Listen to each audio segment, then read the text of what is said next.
Bir zamanlar mən uşaqdım, nə qəmim vardı, nə də qəm çəkməyə bir vaxtım olardı. Fikrim ancaq küçədə, məhəllədə tindəydi. Gözləyərdim ki, nə vaxt məhəllə dolardı. Yadımda taxtadan düzəldərdi avtomat, məhəllədə düşərdi dava partapar. O vaxt ki oyunlar doğrudan da qəşəngdi, kaş o günlər əlimə bir də düşəydi.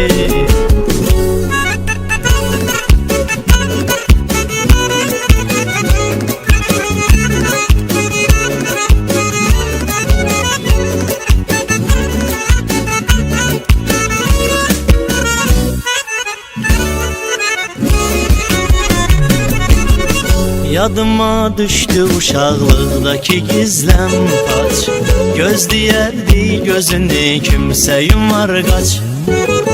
Ya da ovcunda biri nəysə gizlədərdi, soruşardı denən ansında deyim aç.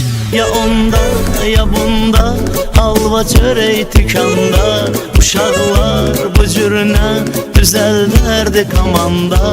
Bən öşə adam bəndə düşəydi, kaş o günlər əlimə bir də düşəydi.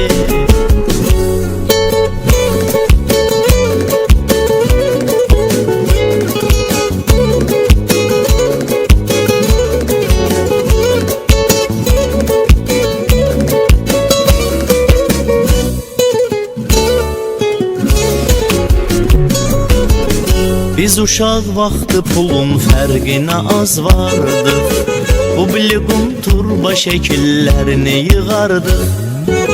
Salka oyununda gətirib hamsın, dəydi bir mindi iki şərti qoyardıq.